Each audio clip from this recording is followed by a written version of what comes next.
Her father owed him money on Christmas Eve. The Mafia boss showed up at her door and said, "You are my payment now." Paz Galanis was scraping dried blood from Victorian floorboards at 9:34 p.m. on Christmas Eve, wearing contractor boots and a wool coat that still smelled like turpentine from her last crime scene. In exactly 41 minutes, her father would be gone. In exactly 1 hour and 13 minutes, she would be standing in front of a Gothic mansion that looked like it swallowed people whole, with a man who spoke so quietly she had to hold her breath to hear him. But she didn't know any of that yet. Right now, she was cataloging blood spatter patterns, finding the kind of peace most people found in church. God, I love Christmas, she thought, pressing her measuring tape against a wall stain. Nothing like the holidays to remind everyone else they're alive while I document how they died. It wasn't the carols or the decorations or even the forced cheer. It was that she could work in silence while the world celebrated loudly somewhere else, leaving her exactly where she wanted to be. Alone with other people's disasters, cleaning up messes she didn't make. Her phone buzzed. "Come home, now." "Dad." The words made her stomach clench. Jovan Galanis never said now. He barely said anything that required urgency or responsibility. She grabbed her keys. By 10:15 p.m., she was standing in her childhood kitchen. Empty. Just a handwritten note on the table. "I'm sorry," he'll explain. The house felt like a crime scene already, that specific kind of silence that comes after something terrible. At 10:47 p.m., 3 soft knocks. Too polite to be police, too deliberate to be carolers, too final to ignore. She opened the door. The man standing there wore charcoal wool that smelled like winter, his pale eyes the color of a frozen lake. Behind him, snow began to fall. "Paz Galanis?" His voice was barely a whisper. She nodded, her architect's brain already cataloging exits, angles, the way he stood too still to be safe. "Your stepmother made arrangements." He didn't smile. Didn't threaten, just stated a fact like he was reading from a contract. "You are the arrangement." "I don't know what—" "Your father owes money. Ondine paid with you 3 months ago." His head tilted slightly, studying her the way she studied crime scenes. "You're collateral now." Most people would have slammed the door, called the police, screamed. But Paz had spent 6 years walking into houses where families destroyed each other, and she recognized the look in those pale eyes. This wasn't a negotiation. This was a debt already settled. "I need to pack." "No." One word. "Everything you need is provided." The vehicle waiting wasn't flashy, just a midnight blue sedan with tinted windows. As she climbed inside, clutching a wrapped gift box she'd never opened, she didn't ask where they were going. She'd learned in her work that some destinations you only understood once you arrived. The snow fell harder. Through the window, Christmas lights blurred into streaks of color. She pressed her palm against the glass, leaving a print. Evidence she'd been here. Evidence she'd left. Before we begin, don't forget to like this video, hit subscribe, and comment where you're watching from. Now let's get started. The Volos estate looked like it had been designed to swallow people whole. Paz stood in the circular driveway as Renzo disappeared through massive oak doors without a word, leaving her alone with her thoughts and the falling snow. The mansion rose 4 stories, all Gothic revival with its pointed arches and stone gargoyles, but something about the proportions was wrong. Windows didn't align with floor levels. Chimneys sprouted from places that made no structural sense. This wasn't a house that had been built. It was a house that had been rebuilt over and over, each renovation covering something the previous owner wanted forgotten. "You'll catch your death standing there." The voice came from the doorway, sharp as broken glass. An elderly woman stood framed in golden light, white hair pulled back so tight it looked painful, wearing a black dress that belonged to a different century. Her eyes moved over Paz the way Paz usually examined crime scenes, cataloging, dismissing, calculating cost. "I'm Hester, I run this house." She didn't offer her hand. "You're the architect." "Restoration architect," Paz corrected, climbing the steps. "We'll see." Hester turned and walked inside, clearly expecting Paz to follow. The entry hall stole Paz's breath. Marble floors, coffered ceilings, a chandelier that could probably kill someone if it fell. Beautiful, expensive, and completely wrong. The crown molding didn't match the ceiling medallions.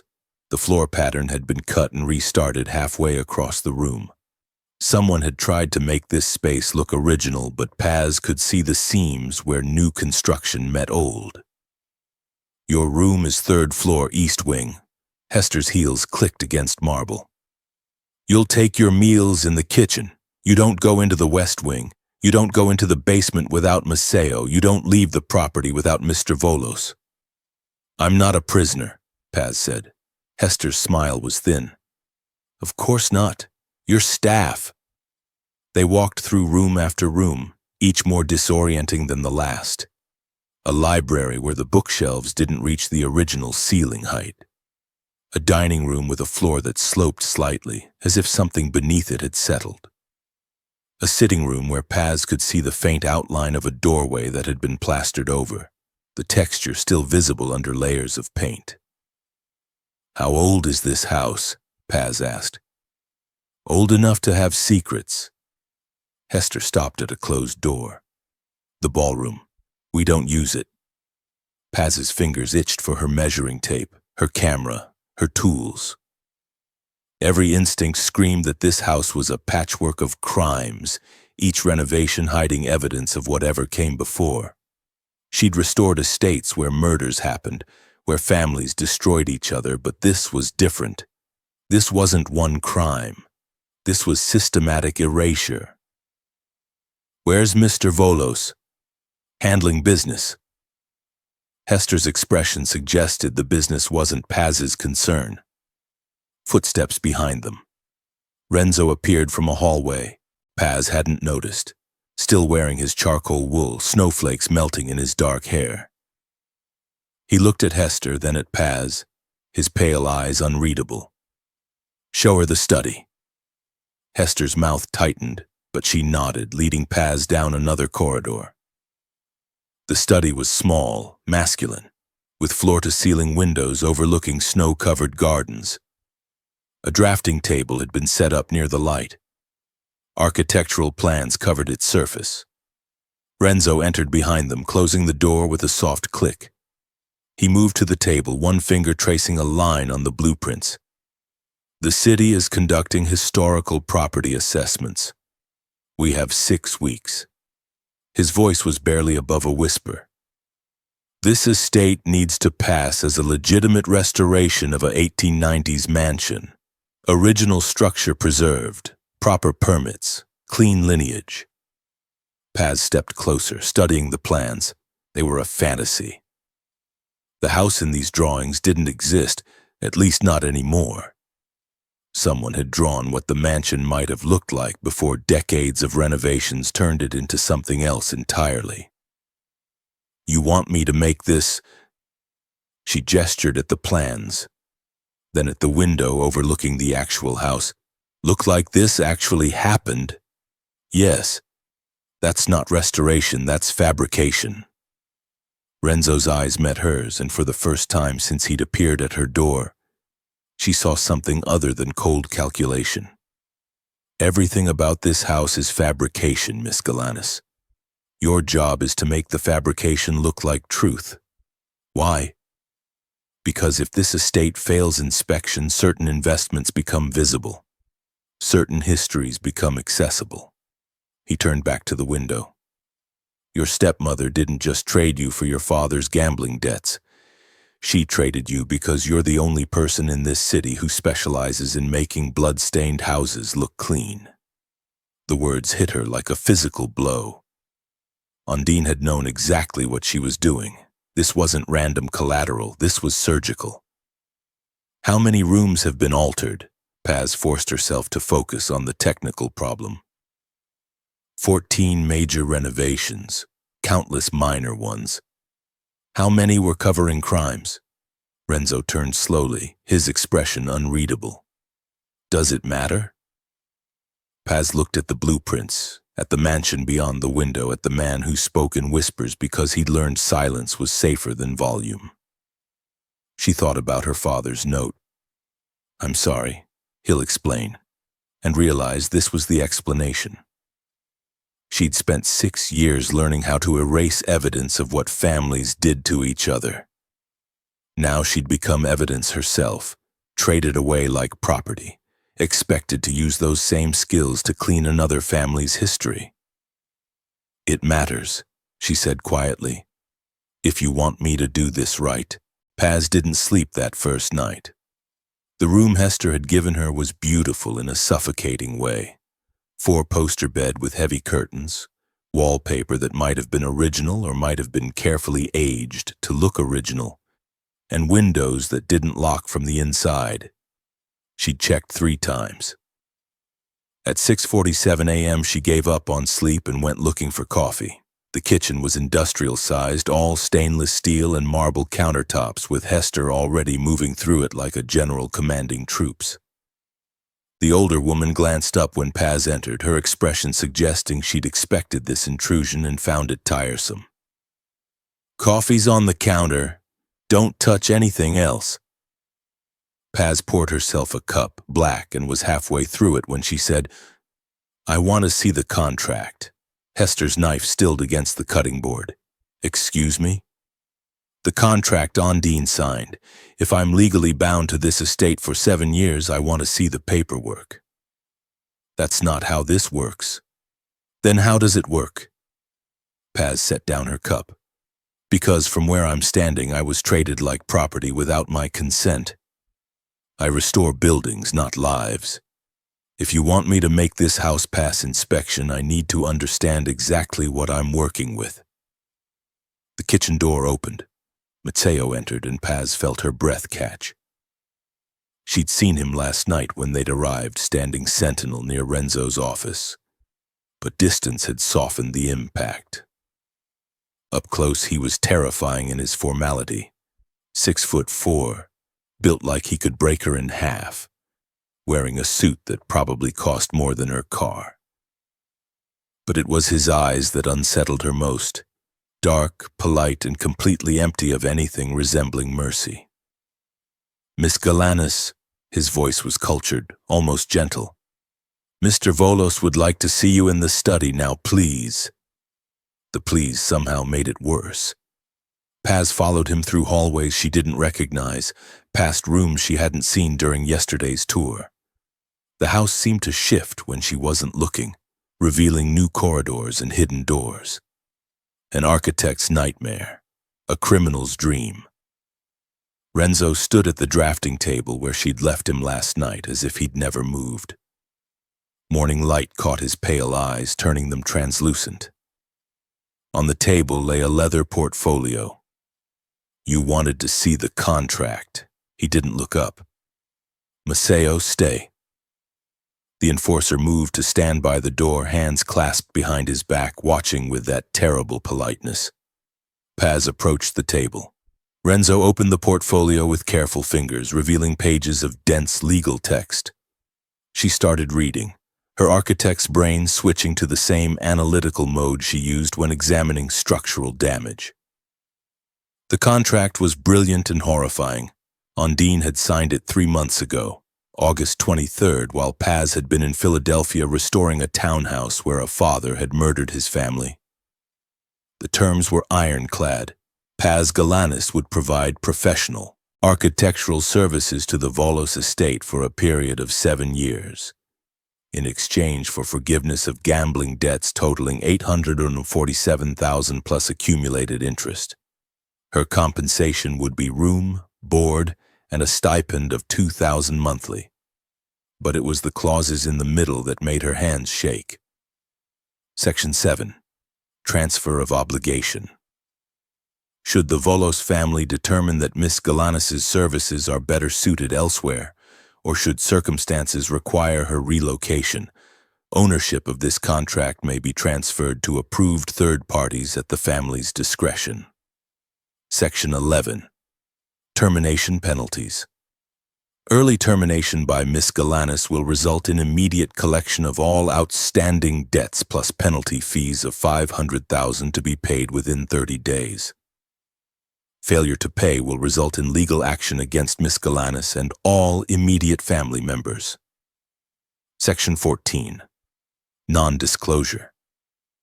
Miss Galanis agrees to maintain absolute confidentiality regarding all work performed, all knowledge gained, and all individuals encountered during the term of this contract. Violation will result in immediate termination and prosecution to the fullest extent of the law. I didn't sign this. Paz's voice came out steady, which surprised her. Your stepmother had power of attorney, Renzo said quietly. Granted by your father 18 months ago when he first started borrowing money. Legal review confirmed its binding. This isn't a work contract. This is indentured servitude. This is payment for debt. Renzo finally looked at her, his expression unreadable. Your father borrowed money he couldn't repay. Your stepmother offered you as collateral because you have a skill set worth more than cash. The contract ensures you provide that skill set until the debt is satisfied. And the transfer clause? Paz's finger stabbed at Section 7. You can just sell me to someone else, if circumstances require it. His tone suggested this was obvious, practical, not worth debating. What circumstances? Silence. Maceo shifted by the door, the movement almost imperceptible. Paz looked between them, her mind assembling pieces the way she assembled evidence at crime scenes. Your brother, Casper. He wants to transfer me. Renzo's jaw tightened, the first crack in his careful composure. My brother makes poor decisions. This estate requires legitimacy. You provide that. The contract stays here. Unless Casper decides I'm worth more somewhere else. Casper doesn't decide anything. The words were soft, but they carried weight like a blade pressed against skin. I do. Paz turned back to the contract, reading faster now. Section 19 detailed her work requirements. Full restoration documentation, structural analysis, historical research, permit applications, and testimony before city boards if required. Section 22 outlined her living conditions, private quarters, access to all non-restricted areas, permission to correspond with outside parties only through approved channels. Idom, can't call anyone? Can't leave? You can communicate through Maceo. He reviews all correspondence for security purposes. Renzo closed the portfolio. And you can leave the property with escort, after you've proven you understand the stakes. What stakes? He moved to the window, hands behind his back, watching snow fall over gardens that probably hid bodies. The Resnick cartel knows your father owed money. They know Ondine paid with you. They're watching to see if you're valuable enough to take. Ice flooded Paz's veins. Take, kidnap, ransom. Use as leverage against this family. Renzo turned, his pale eyes meeting hers. The transfer clause exists because my brother is desperate to prove he's ruthless. He thinks selling you to the Resnicks for triple your father's debt makes him strong. It makes him stupid. And you? I think restoration architects who specialize in blood-stained estates understand something most people don't. He moved closer, close enough that she could smell winter and wood smoke on his wool coat. That some stains can't be erased, only transformed. Paz's architect brain kicked into survival mode, analyzing exits, cataloging weapons, measuring the distance to the door past Maceo's immovable frame. What do you want from me? 6 weeks. Make this house pass inspection. Make it legitimate. His voice dropped to barely a whisper. And in 6 weeks we renegotiate the contract. Your terms, your conditions, but first you prove you can do what Ondine promised. And if I refuse? Maceo spoke from the doorway, his cultured voice terrifyingly gentle. Then Miss Ondine's power of attorney extends to other assets, your father's academic archive, your childhood home, your mother's gravesite. The room tilted. My mother's grave? Purchased by your father, who used it as collateral last year. Renzo's expression didn't change.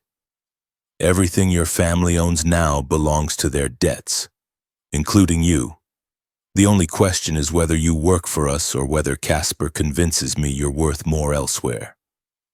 Paz looked at the contract, at the man who spoke in whispers, at the enforcer who threatened her dead mother with the same politeness he'd used to offer tea.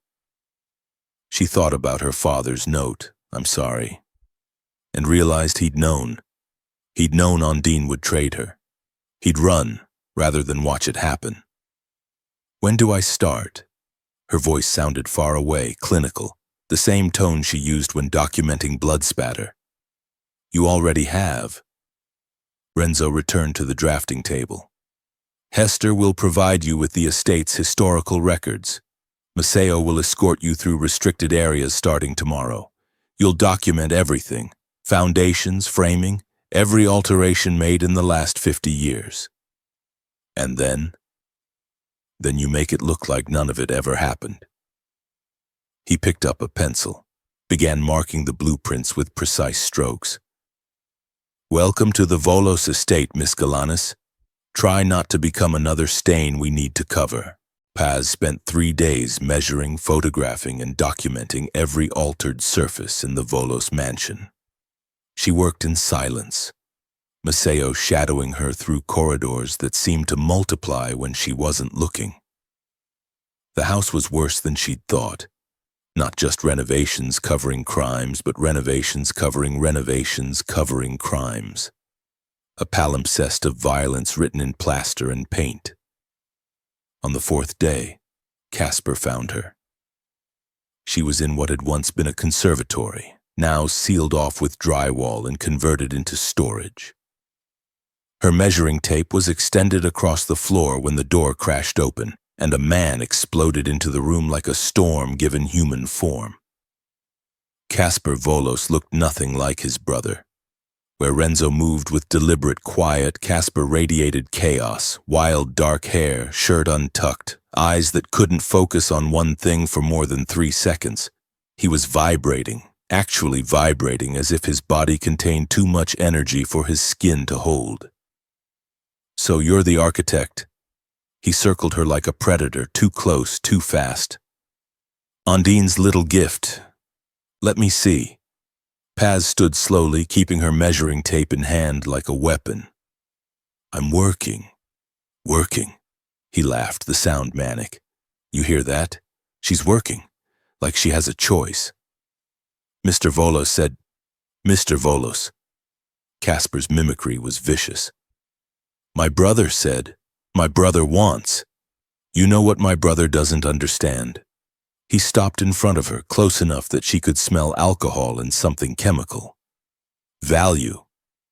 I should get back to... His hand shot out, gripping her wrist. Not hard enough to hurt, but firm enough to stop her from moving. Your father owed $847K. You know what the Resnick cartel would pay for a restoration architect who specializes in crime scenes? Someone who knows how to make evidence disappear. Paz's blood went cold. Let go. $2.5 million. Casper's grin was feral. Cash. Up front. They've got estates all over the eastern seaboard that need exactly what you do. 6 weeks of making this dump look historical? He laughed again. Waste of talent, waste of money, waste of... Casper. The voice cut through the room like a knife through silk. Renzo stood in the doorway, Maceo behind him, both wearing expressions that made Casper's grip on Paz's wrist loosen. We were just talking. Casper dropped her arm, backing away with his hands raised in mock surrender. Getting to know our new employee, being welcoming. Maceo. Escort Miss Galanis to the library. Renzo didn't look at Paz, his pale eyes fixed on his brother. Bring her the structural files from 1987 through 1995. Paz grabbed her equipment and moved toward the door, but Casper's voice followed her.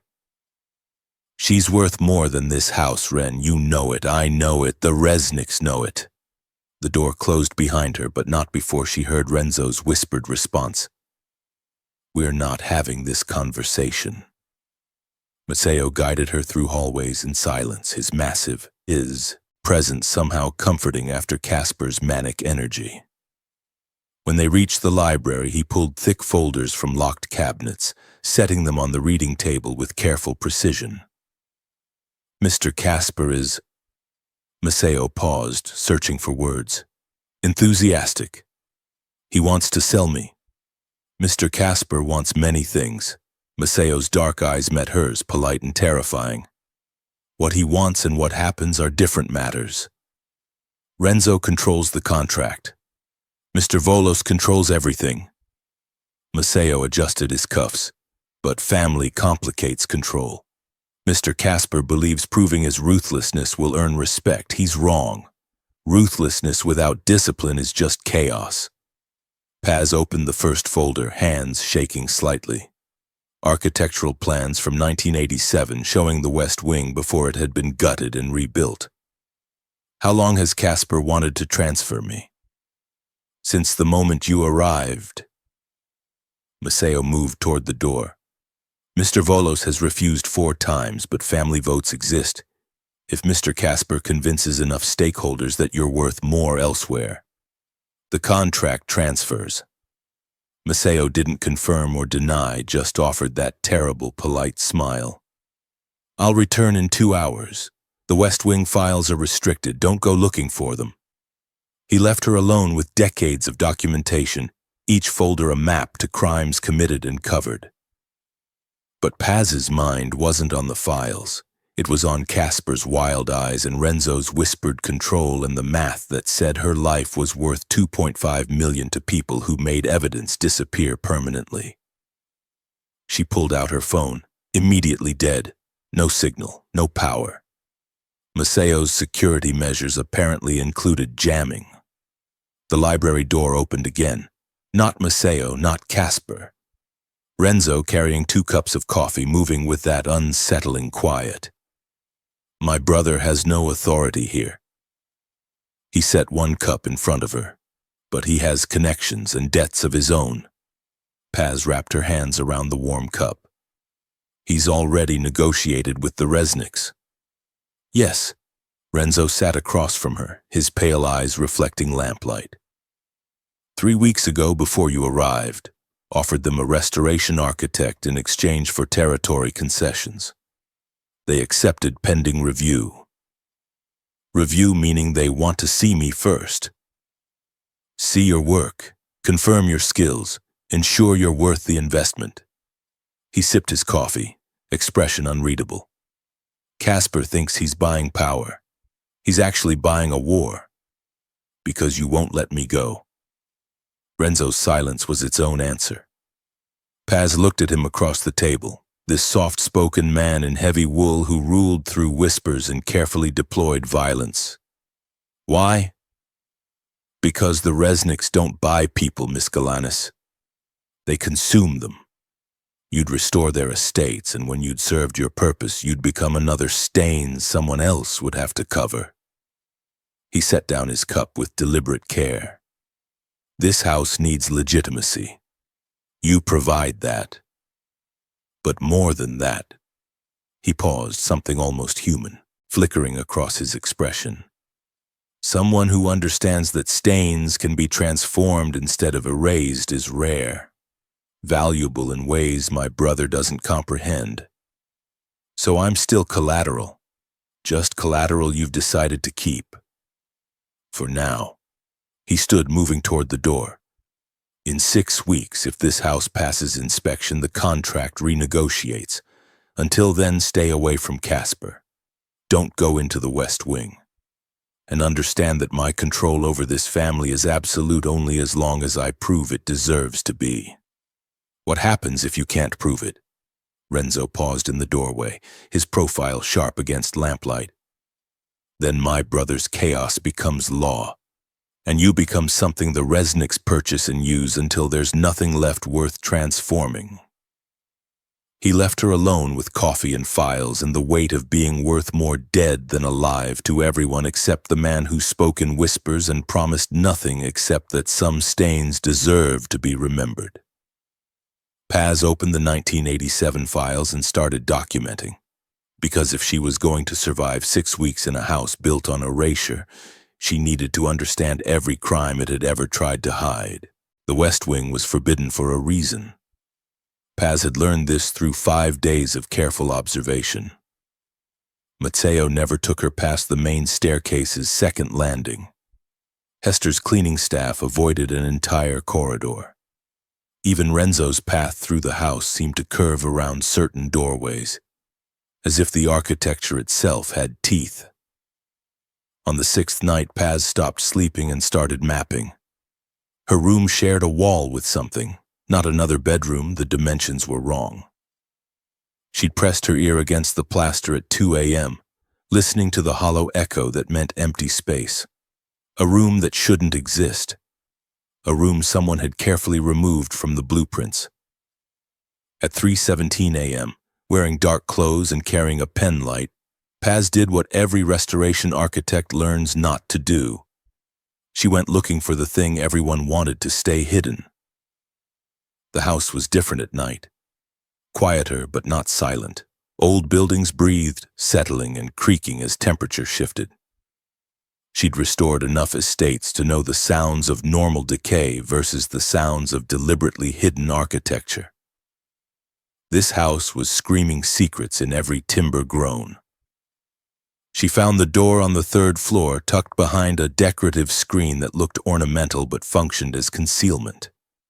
The lock was old, pre-digital, the kind she'd learned to pick during her restoration training because sometimes the only way to document altered spaces was to break into them. 30 seconds. The lock clicked. The door opened. The room beyond swallowed her pen light like a living thing. It took her eyes a moment to adjust, and when they did, Paz forgot how to breathe. This wasn't a room. It was an archive. Floor-to-ceiling filing cabinets lined 3 walls, each drawer labeled with dates and codes. A massive oak desk dominated the center, its surface covered in ledgers. And on the 4th wall, a corkboard spanning 12 feet covered in photographs, maps, newspaper clippings, and red string connecting them all like a spider's web. Paz moved closer, her penlight catching faces in the photographs. Crime scenes. She recognized them from professional journals, unsolved cases, cold cases, estates that had changed hands under mysterious circumstances. The Blackwood Mansion Fire, 1987, the Cordova Murder-Suicide, 1993. The Chen family disappearance, 2001. Every case had a red thread leading to a single point. Volos Cleaning Syndicate. You found it. Paz spun, her penlight catching Renzo in the doorway. He didn't look angry. He looked tired, as if he'd been expecting this moment and had been dreading it. The lock on this door is 70 years old, he said quietly, stepping inside. I knew you'd pick it eventually. Restoration architects can't resist hidden rooms. Her hand was shaking. She lowered the penlight. This is everything, isn't it? Every cleaning your family has ever performed. 53 years of documentation. Renzo moved to the desk, his fingers trailing across a ledger. My grandfather started the archive, believed that erasing crimes for clients was one thing. Forgetting those crimes entirely was another. Someone should remember what happened, even if the world never knows. Paz looked at the corkboard, at the faces of victims whose deaths had been covered, sanitized, transformed into accidents or disappearances. Why keep this? Why document evidence that could destroy you? Because without memory, we're just chaos wearing a suit. Renzo turned to face her, and in the penlight's glow, he looked younger, more human. My brother thinks power comes from erasing everything. Debts, crimes, people. Make it all disappear and you're untouchable. But you don't. I think some stains should be remembered, not displayed, not prosecuted, but remembered, acknowledged. He moved to the corkboard, touching a photograph of a burned estate. This house was a Volos cleaning in 1987. Family murdered each other over inheritance. We made it look like an electrical fire. The insurance paid out. The surviving son bought a yacht. And you kept the evidence because the 3 children who died in that fire deserve to be more than an insurance claim. His voice dropped to barely a whisper. Even if the world can't know their story, this room knows. This archive remembers. Paz approached the desk, opening a ledger at random. Dates, names, payments received. But also, she looked closer. Cause of death. Real cause of death, alongside the official story filed with police. You're documenting both versions, she breathed. The truth and the lie. Someone should know the difference. Renzo closed the ledger carefully. When you restore a blood-stained estate, you document the crime before you transform it, yes? Photographs, measurements, analysis. The stain gets covered, but the documentation remains. That's different. That's for historical record, for research. This is the same. He gestured at the archive around them. Clients pay us to erase their crimes. We provide that service. But we also document what actually happened, because without truth somewhere, we're just accomplices to infinite lies. Paz sank into the desk chair, her mind reeling. This wasn't the archive of a criminal syndicate. This was the archive of someone who understood exactly what she did. That transformation required acknowledgement. You couldn't restore a crime scene without first documenting what the crime actually was. Why are you showing me this? She asked. Why not just lock it better, keep me out? Renzo pulled up a second chair, sitting across from her in the darkness. Because in 6 weeks you'll make this house look legitimate. You'll document the renovations, create a historical narrative, file permits that turn 50 years of criminal erasure into a respectable preservation project. And you want me to know what I'm actually covering. I want you to decide whether some stains deserve to be remembered even as we transform them. His pale eyes caught her penlight. Casper thinks selling you to the Resnicks makes sense because they'd use you to erase without documentation. Pure erasure, no memory, just make crimes disappear completely. And you? I think someone who restores crime scenes might understand that the documentation is the only honest part. He stood, moving toward the door. This archive stays secret. The world can't know it exists, but you can. While you work on making this house legitimate, you'll know what it actually is. A monument to things that happened and were covered but never forgotten. You're asking me to be complicit in maintaining lies while documenting truth. I'm asking you to do what you already do. Renzo paused in the doorway. Every estate you restore involves this exact compromise. You document the crime, then transform the space so people can live there again. The documentation goes into archives most people never see. The transformation becomes the public face. That's different? Is it?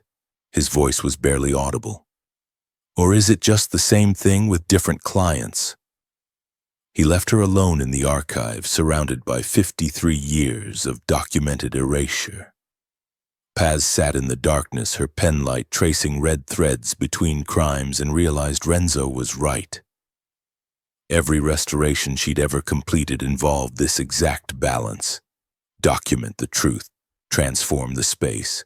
Let the public see only the transformation while the truth lived in archived photographs and reports. The difference was who controlled the archive. At 5:30 a.m., as dawn began filtering through the archive's single window, Paz made a decision. She pulled out her camera and started photographing. Not the victims' faces. Those deserved privacy. But the structure of the archive itself. The way Renzo's family had built a memory palace inside an erasure machine. Because if she was going to transform this house into something legitimate, she needed to understand the full scope of what she was legitimizing. And maybe, just maybe, the only way to survive being collateral was to become the architect of her own documentation. When Maceo found her 2 hours later, she was still photographing, and he didn't stop her. Just brought coffee and said quietly, "Mr. Volos thought you might be here. He asks that you include the archive in your structural documentation, not the contents, just the room itself, for the permits." Paz looked up from her camera. "He wants the archive included in the historical trust. He wants the space acknowledged, even if what's inside it remains classified." Maceo's polite smile was almost genuine. "Some stains can't be displayed, Miss Galanis, but they can be preserved. There's a difference." Hester cornered her in the industrial kitchen on the 8th day, when Paz was stealing breakfast before another round of measurements. The older woman moved like a chess piece, strategic, deliberate, blocking Paz's exit without seeming to. She was chopping vegetables with the kind of precision that suggested she could remove fingers just as easily. "You've been to the archive." Not a question. Paz froze, coffee cup halfway to her mouth. "I don't insult me."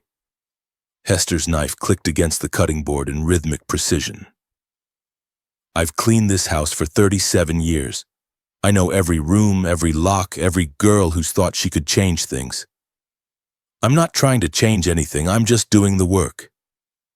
"The work?" Hester laughed, cold and sharp. "That's what they all say. The ones who think restoration is possible when the foundation is rotten. The foundation is structurally sound, I checked. I'm not talking about concrete." Hester set down her knife, finally looking at Paz directly. Her eyes were pale gray, washed out by decades of witnessing things she couldn't speak about. "I'm talking about men who build empires on erasure. You can't restore that. You can only get consumed by it." Paz set down her coffee. "How many girls have there been?" "Before you?" Hester wiped her hands on her apron, the motion mechanical. "3. Though none quite like you, the others were softer. Tried to fight with emotion, tears and pleas and moral arguments." "What happened to them?" Silence, the kind that answered without words. Paz's stomach turned cold. "The Resnicks?" "Among others." Hester returned to her vegetables. The first one, Marina thought she could seduce her way out. Thought if she made Renzo fall in love with her, he'd release her contract. Instead, Casper sold her to a Georgian syndicate that needed someone to run drugs through art galleries. She lasted 14 months. The knife clicked faster. The second one Yuki tried to run, made it 3 miles before Maceo brought her back. She worked here for 2 years, quiet and broken, until one morning I found her in the conservatory. She'd swallowed drain cleaner. Paz's coffee tasted like ash. The third one, Brigid, was smart like you. Restoration architect, same specialty. Lasted 9 months before Casper convinced the family stakeholders she was worth more as a consultant to the Resnicks.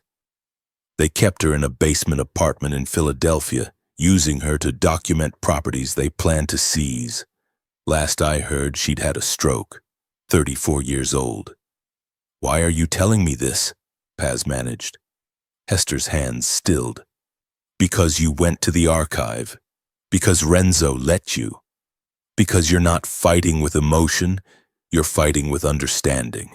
And that's the most dangerous thing of all. I'm just trying to survive 6 weeks. No." Hester turned fully now, and her expression was something close to pity. "You're trying to understand why someone who, erases crimes for a living, keeps meticulous documentation of those crimes. You're trying to find logic in a man who speaks in whispers and believes some stains should be remembered even as he covers them.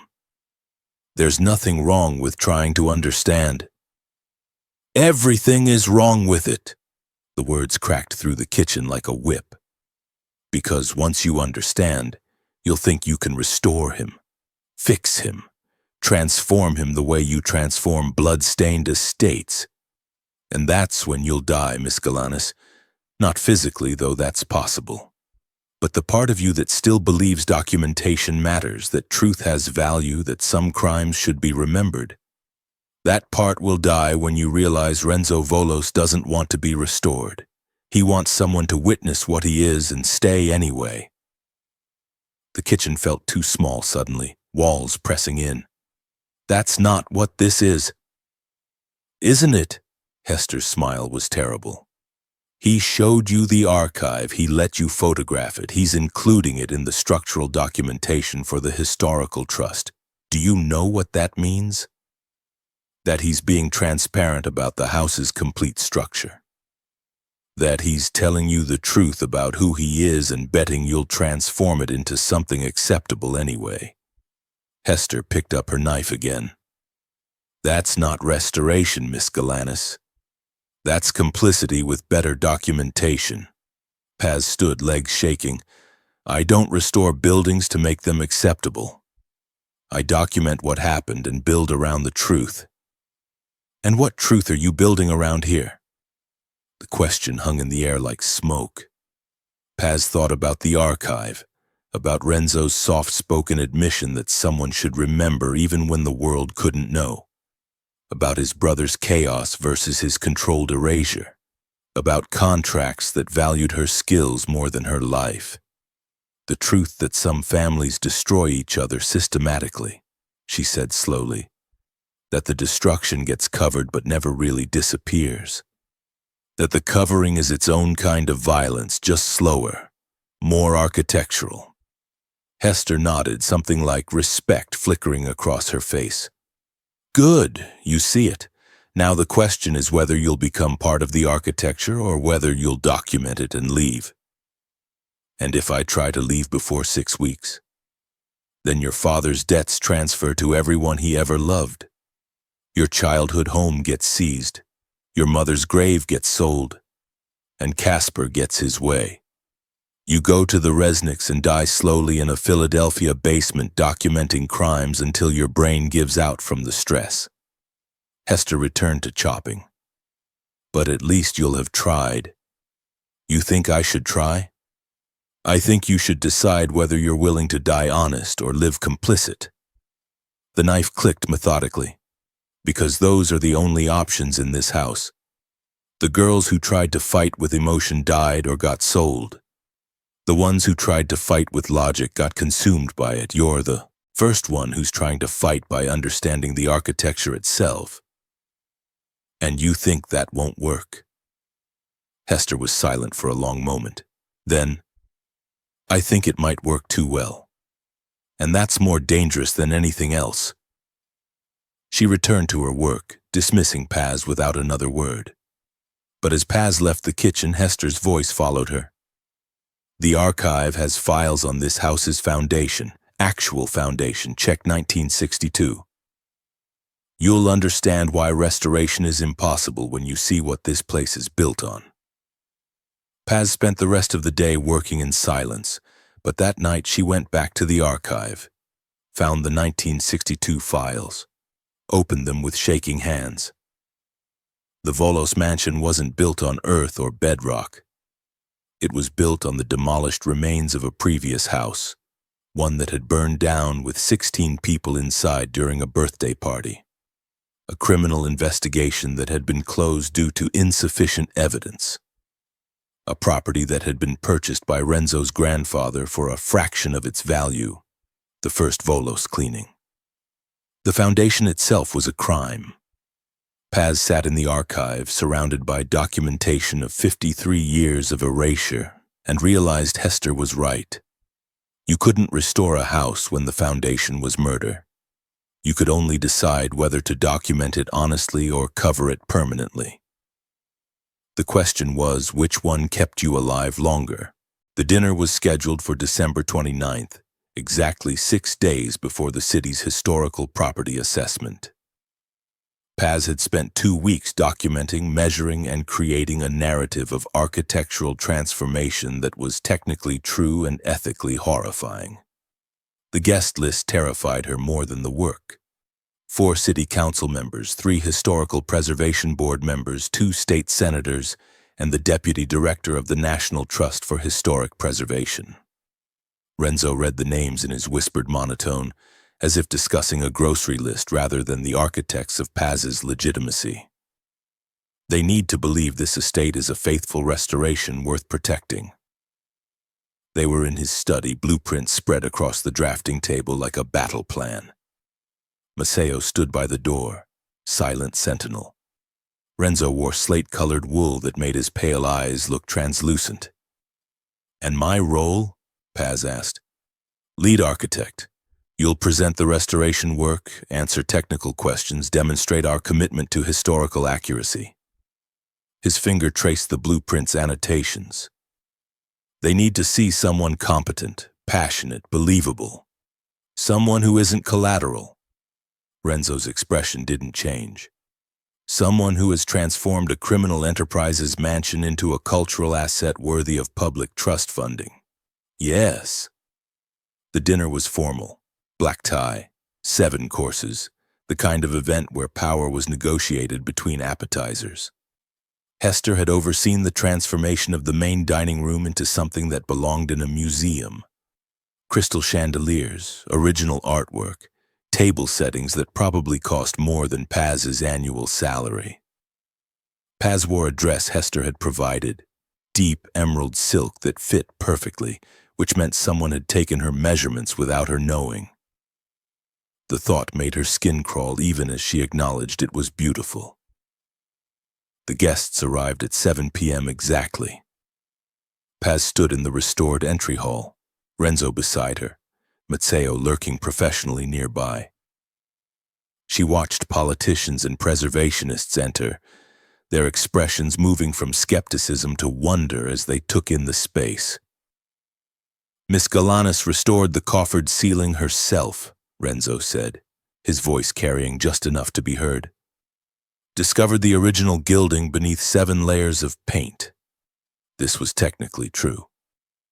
Paz had documented the ceiling's history, supervised its cleaning, and helped recreate damaged sections. That the entire east wing had been built to hide a torture room was conveniently absent from the narrative. Dinner was performance art. Senator Whitmore praised the preservation of original moldings. Councilmember Chen admired the period-appropriate lighting.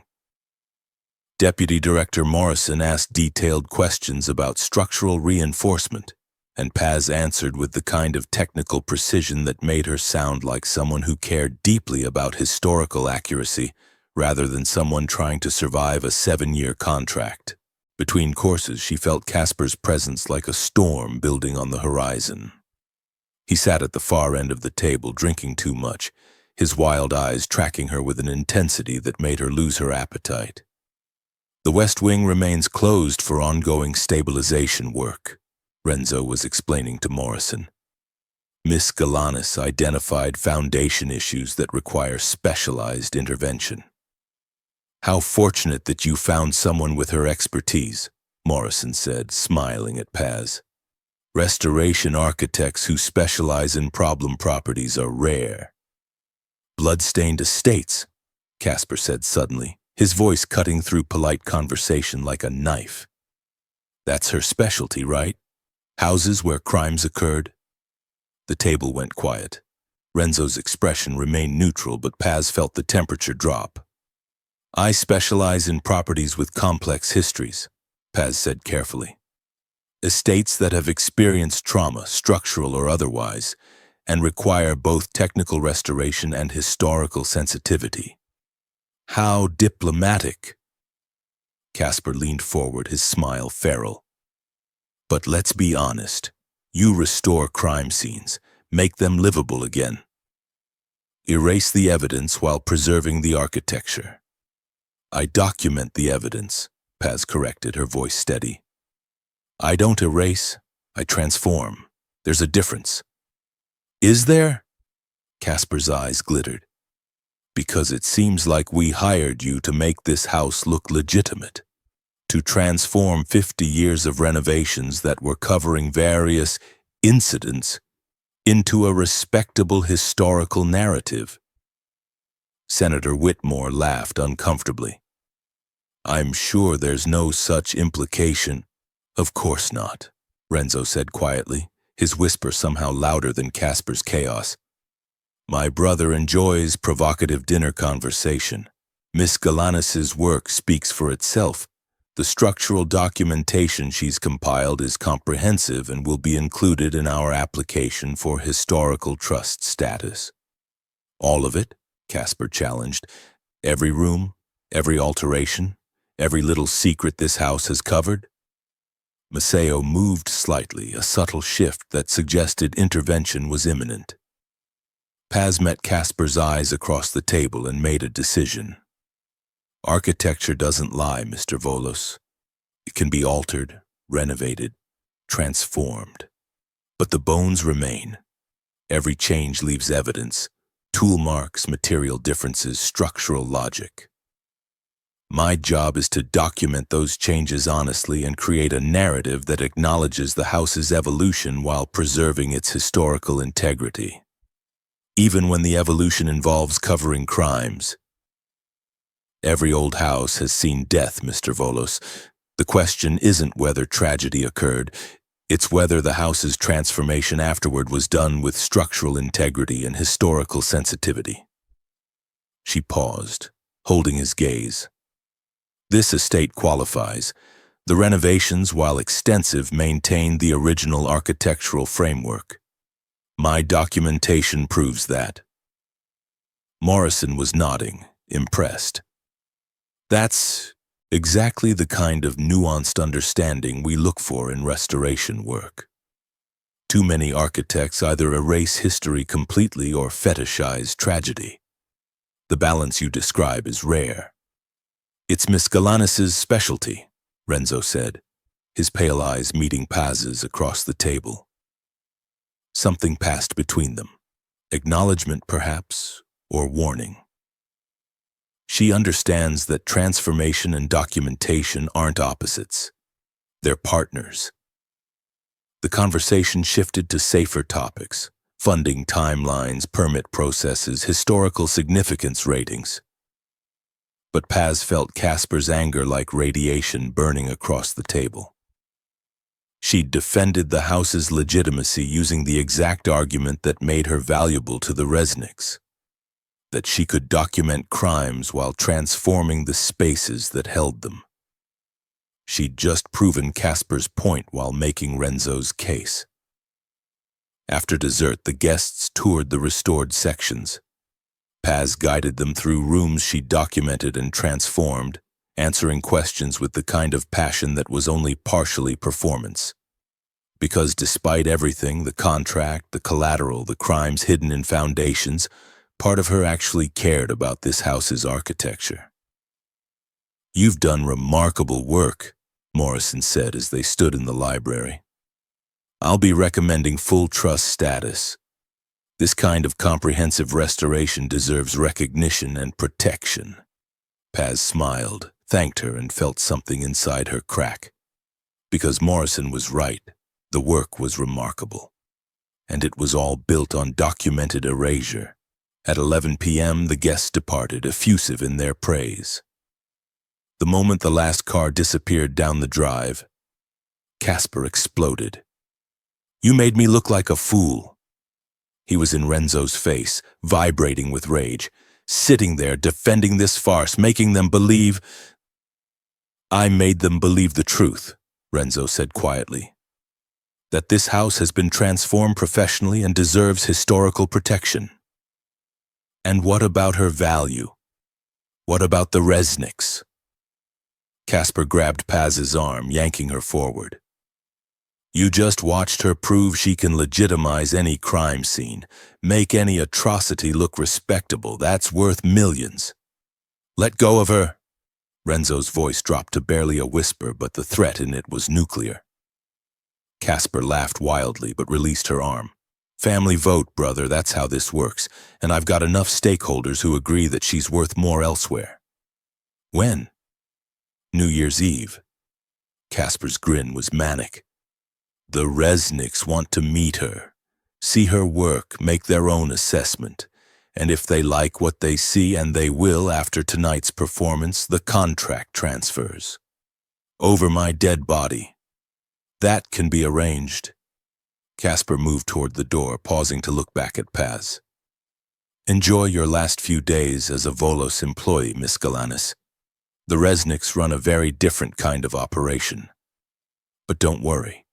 You'll have plenty of crime scenes to restore. More than you could ever document. He left. Silence fell like snow. Paz stood in the entry hall, still wearing the emerald dress, and realized she'd spent 3 weeks becoming exactly what everyone warned her about, complicit. She'd documented the truth and transformed it into something palatable.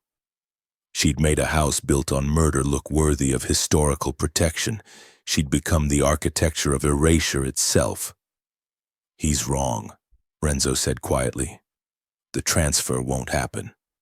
You can't stop a family vote. No. His pale eyes met hers. But you can, if you choose to. Before she could ask what that meant, he disappeared into the house's shadows, leaving her alone with the ghosts of a dinner party that had just sealed her fate. Paz spent the next 2 days in the archive documenting everything. Not the restored rooms or the architectural transformations. Those were already catalogued, ready for the historical trust application. No, she documented the archive itself. Every file, every photograph, every red thread connecting 53 years of Volos cleanings. She worked methodically, clinically, the way she'd document any crime scene, because that's exactly what this was. Evidence of systematic erasure. If Casper was going to sell her to the Resnicks, at least someone would know the full truth about what the Volos family actually was. Maceo found her there at 3 a.m. on December 31st, surrounded by open files and her laptop glowing in the darkness. You should sleep, he said with his terrible politeness. New Year's Eve will be complicated. The exchange. Paz didn't look up from her screen. When is it? Midnight. Symbolic, Mr. Casper says. New year, new ownership. Maceo moved closer, studying her laptop screen. She'd been cataloging the 1998 files, a series of murders made to look like a murder-suicide. You're documenting the archive.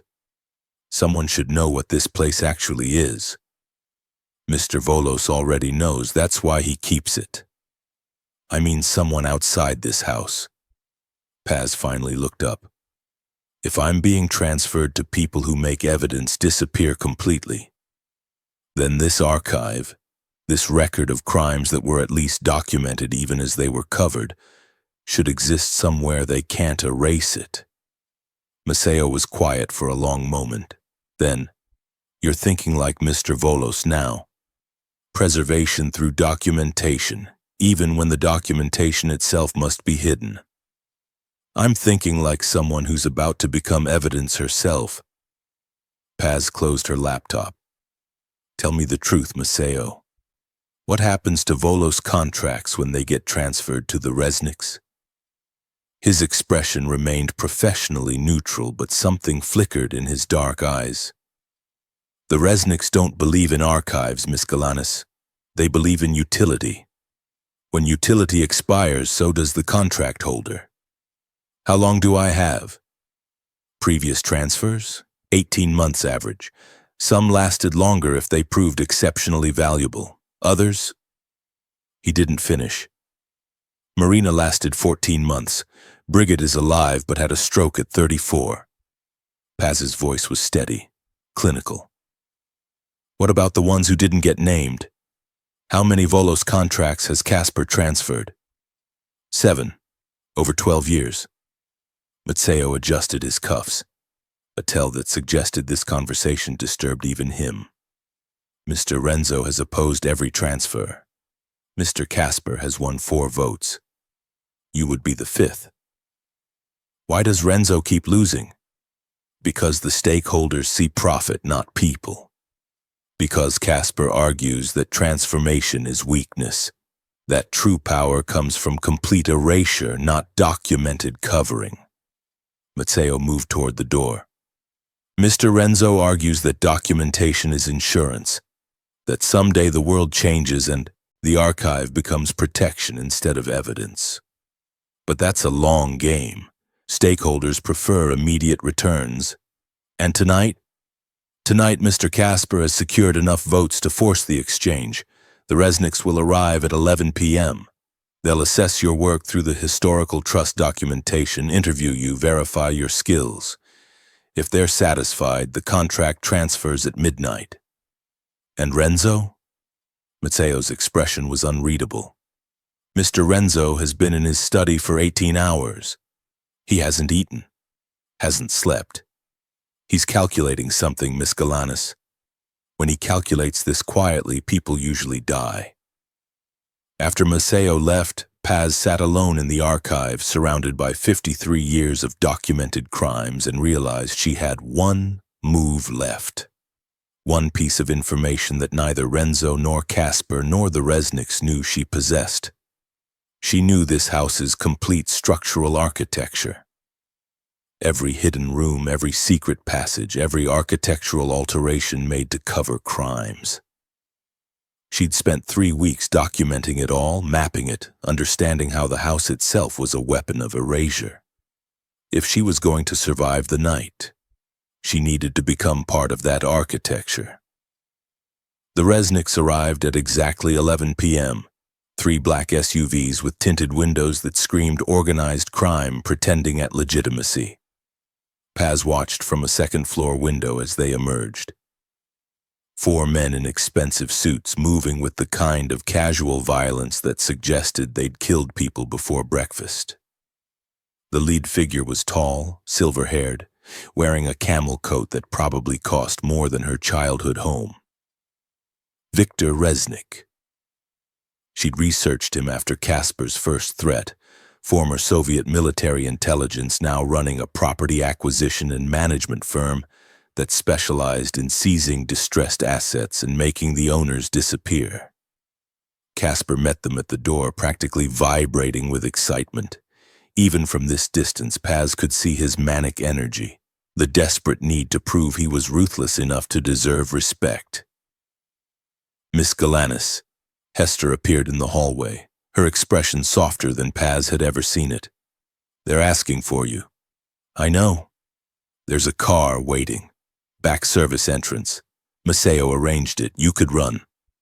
Paz turned from the window. And go where? My father's debts transfer to everyone he loved. My mother's grave gets sold. And I spend the rest of my life looking over my shoulder waiting for the Resnicks to find me anyway. Better than 18 months in a Philadelphia basement. Maybe. Paz straightened her shoulders. Or maybe there's a third option. She dressed carefully for tonight. Not the emerald silk from the dinner, but practical clothes that looked professional but allowed movement. Dark pants, fitted sweater, boots with good traction. The kind of outfit you wore when you might need to run through a house's hidden architecture. The study was crowded when she entered. Casper, Renzo, Matteo, and the 4 Resnicks, all standing around the drafting table examining her documentation. Victor Resnick looked up as she entered, his pale blue eyes assessing her the way she assessed structural damage. Miss Galanis, your reputation precedes you. His accent was subtle but present. Cultured violence wrapped in diplomatic language. We've been reviewing your restoration work. Impressive, comprehensive, exactly the kind of architectural transformation our organization requires. I specialize in problem properties, Paz said, keeping her voice steady. complex histories that require both technical skill and historical sensitivity. And discretion? Victor smiled, but it didn't reach his eyes. The ability to document crimes while transforming the spaces that held them, to make atrocities look respectable. That's a rare skill, Miss Galanis. That's not what I do. Isn't it? He gestured at the blueprints. This house was a patchwork of crimes. You've transformed it into something worthy of historical trust status. The city will fund its preservation. The world will celebrate it. And no one will ever know what really happened in these walls. The documentation exists, Paz said carefully. The archive will be destroyed. Victor's tone was matter-of-fact. Mr. Casper has assured us that upon contract transfer, all existing documentation will be eliminated. The Resnick organization doesn't believe in archives, Miss Galanis. We believe in complete erasure. Paz's blood went cold. She looked at Casper, who was grinning wildly, then at Renzo, who stood perfectly still, his pale eyes fixed on his brother with an expression that promised violence. The archive is part of this house's historical value, Paz said, trying to keep desperation from her voice. It documents the complete architectural evolution. It documents crimes, Casper interrupted, and crimes are evidence. Evidence is liability. The Resnicks don't want documentation, they want transformation without memory, pure erasure. Then you've misunderstood my work. Paz moved closer to the drafting table, her fingers tracing the blueprints. Restoration without documentation isn't transformation. It's just covering stains with prettier stains. Eventually, everything bleeds through. Not if you use enough layers. Victor studied her intently. Which is why we're willing to pay triple Mr. Casper's asking price. We have 17 properties across the eastern seaboard that require your particular expertise. Crime scenes that need to become luxury real estate. Evidence that needs to become amenities. And when I've restored all 17, Victor's smile was terrifying in its honesty. Then we assess whether your continued utility justifies your operational costs. Mr. Casper has explained the mathematics. You're aware of the average timeline. 18 months. Stroke at 34. Dead in a Philadelphia basement. Family vote in 5 minutes, Casper announced, pulling out his phone. Stakeholders are standing by.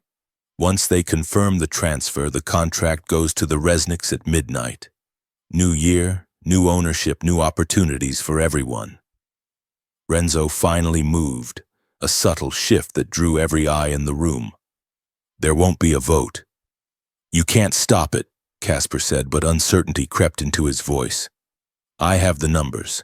7 stakeholders confirmed, that's majority. You had 7 stakeholders. Renzo's whisper was nuclear. Until 30 minutes ago when I presented them with an alternative proposal. What alternative? That Miss Galanis's contract value increases if she completes the historical trust application. That the city's funding, $3.2 million over 5 years, provides more sustainable return than a one-time Resnick payment. That transformation with documentation is worth more long-term than erasure without memory. That's insane, Casper snarled. The Resnicks are offering cash now. City funding is speculation. City funding is guaranteed. Renzo produced a document from his jacket. Deputy Director Morrison called 2 hours ago. The historical trust application was approved. $3.2 million paid in annual installments contingent on Miss Galanis remaining as lead restoration architect for the duration of the trust period. The room went silent. Victor's expression hardened. Mr. Casper assured us the contract was transferable. It is, Renzo said quietly, but the city funding isn't. It's tied specifically to Miss Galanis's continued work on this estate. Transfer her contract, lose the funding. The stakeholders voted 30 minutes ago, 7-3. Miss Galanis stays. Casper's face went through several colors. You manipulated them. You made it about money instead of principle. Everything is about money, brother. You taught me that. Renzo's pale eyes were ice. The difference is I think long-term. You think transaction. The Resnicks offered immediate payment. I offered sustained income. The stakeholders chose sustainability. This isn't over, Casper said, his voice shaking with rage. I'll find another way, another buyer. She's worth more than this house. Then buy her yourself. Renzo's words cut like a blade. Raise 847,000 plus accumulated interest. Pay off the original debt. The contract reverts to the debtor. You know I don't have that kind of liquid capital. Exactly. You wanted to profit from selling her without actually investing in owning her. That's not business, Casper. That's exploitation without risk. And it ends tonight. Victor Resnick stood, adjusting his camel coat with deliberate precision. This is disappointing, Mr. Volos. Mr. Casper represented certain assurances that have proven inaccurate. My brother is enthusiastic, Renzo said. Enthusiasm often outpaces accuracy. Indeed. Victor's pale eyes found Paz. Miss Galanis, should circumstances change, should you find yourself available, the Resnick organization maintains its interest. Our offer remains open. I'll keep that in mind, Paz managed, though her voice sounded far away. The Resnicks departed, 4 men in expensive suits disappearing into black SUVs. Casper followed them out, his rage a physical presence, slamming doors hard enough to rattle windows. Silence fell. Paz stood at the drafting table, hands shaking, staring at the blueprints that had just saved her life. The historical trust funding, is it real? Every word, Renzo said. Morrison called at 9 p.m. Full approval, $3.2 million over 5 years, contingent on your continued work as lead architect. And the stakeholders actually voted to keep me because of the money? Because long-term sustainable income beats one-time payments. Renzo moved to the window, watching Casper's figure disappear into the night. Though I may have also mentioned that the archive, complete documentation of 53 years of Volos operations, had been digitized and placed in a secure location with instructions to release to authorities if anything happened to its creator. Paz's breath caught. I was documenting it, but I didn't finish. I know. But they don't. Renzo turned from the window, his pale eyes meeting hers. Insurance, Miss Galanis. Documentation as protection. You taught me that. Every restoration you complete includes archived evidence of the original crime. The archive itself becomes insurance against someone trying to erase you. You lied to protect me. I told them you'd created insurance. Whether you'd actually finished is irrelevant. The threat exists. That's what matters. He moved closer, and for the first time his expression was something close to human. Casper thinks erasure is power, complete destruction of evidence, total elimination of memory, but he's wrong. Documentation is power, memory is protection, and you, someone who understands that transformation requires acknowledgement, are worth more alive and working than sold and consumed. For 5 years, Paz said quietly, until the trust funding ends. For 5 years we renegotiate. The contract, the terms, the future. Renzo's voice dropped to barely a whisper. Unless you'd prefer to run, Maceo has a car waiting. Back entrance. You could disappear tonight and I wouldn't stop you. And my father's debts? Paid. The trust funding covers it. You'd be free. Paz looked at the blueprints, at the house she'd documented and transformed, at the man who'd just saved her life using the exact technique she used on crime scenes.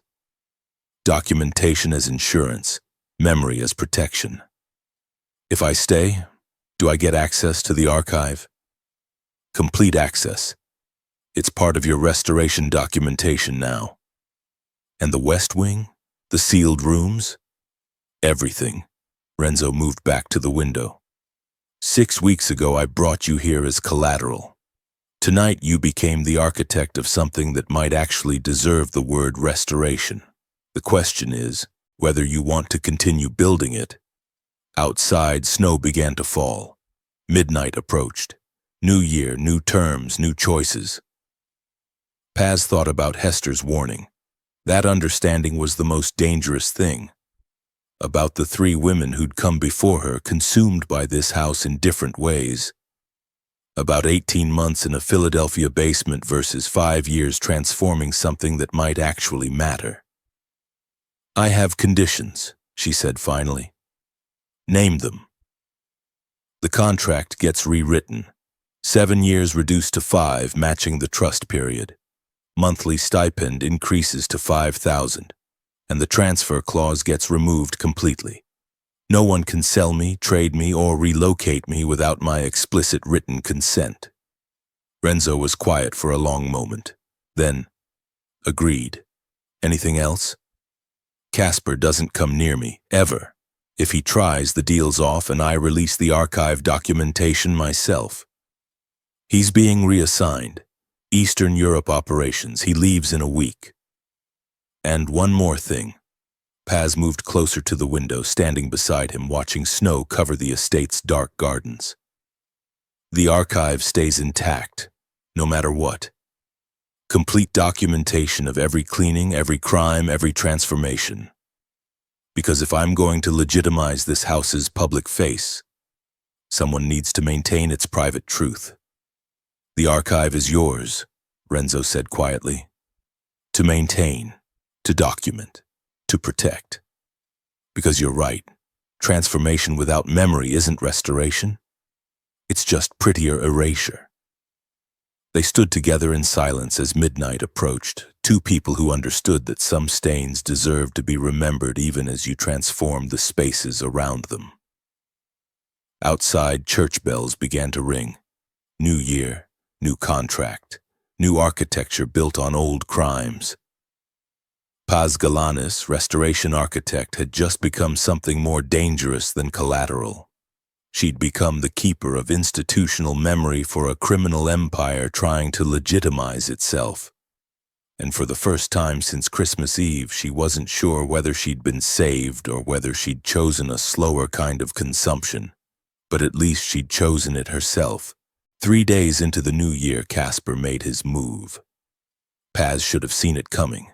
Should have recognized that a man who'd spent 12 years selling off contracts wouldn't accept defeat quietly, wouldn't simply leave for Eastern Europe without trying one final time to prove his vision of erasure was superior to Renzo's vision of documented transformation.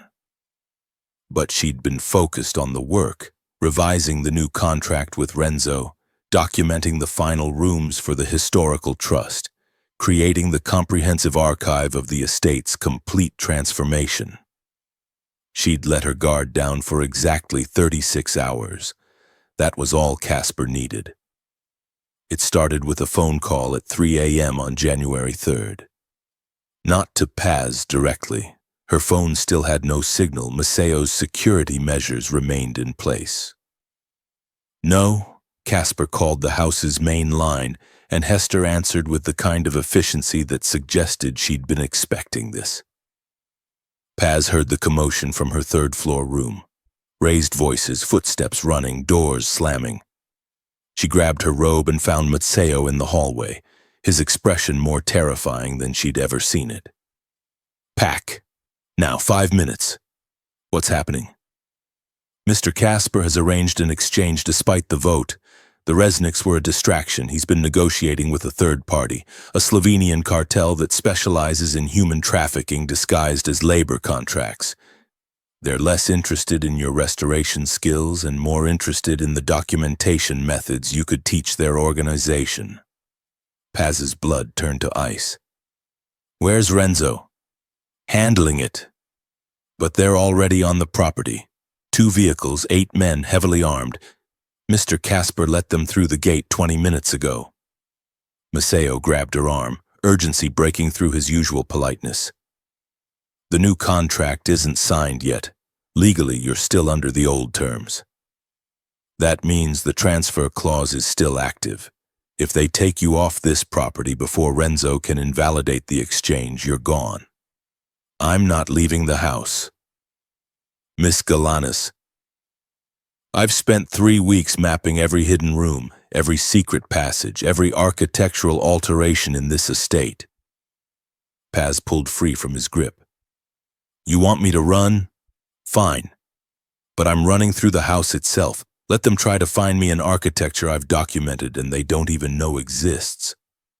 Maceo stared at her for 3 seconds. Then his expression shifted from terror to something like respect.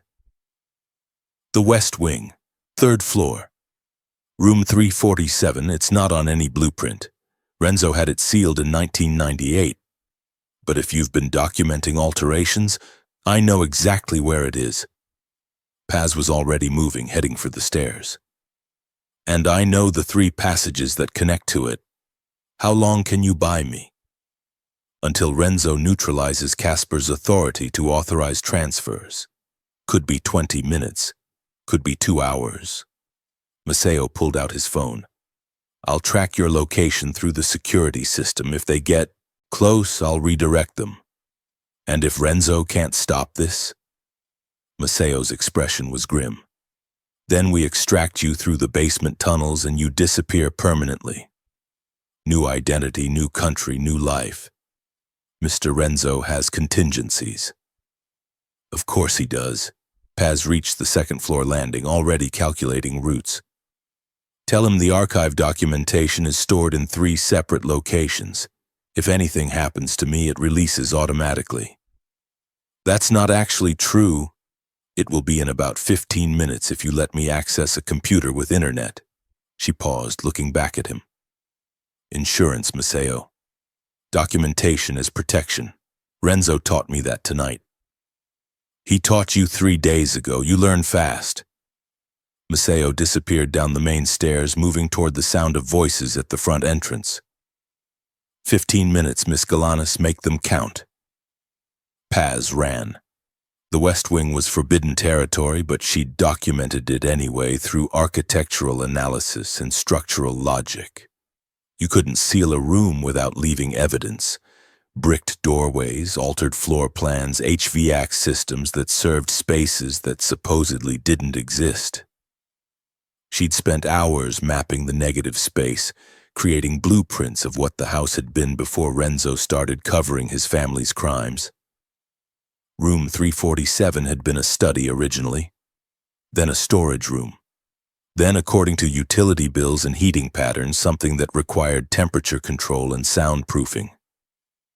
After 1998, it had ceased to exist on paper, but the architecture remembered.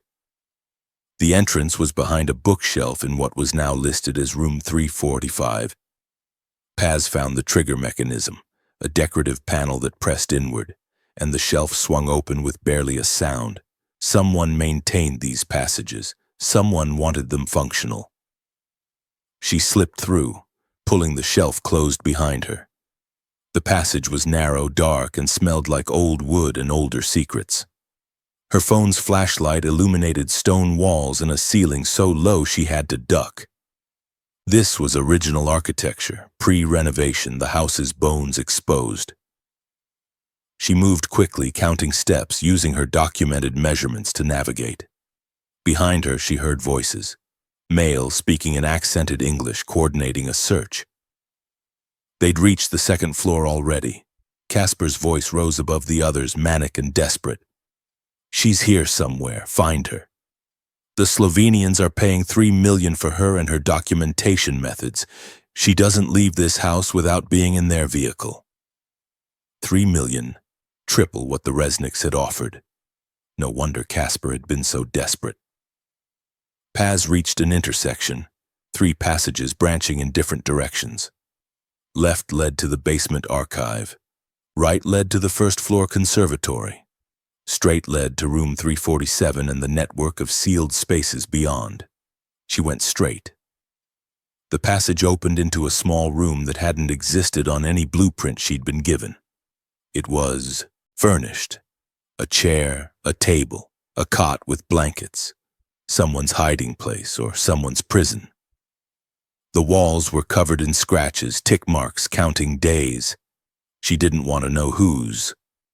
But there were other exits, 3 doors, each leading to different sections of the sealed wing. She documented these connections through heat signatures and structural analysis. Now she moved through them like a ghost haunting her own crime scene. Behind her, the search continued. Closer now, they'd found the bookshelf mechanism.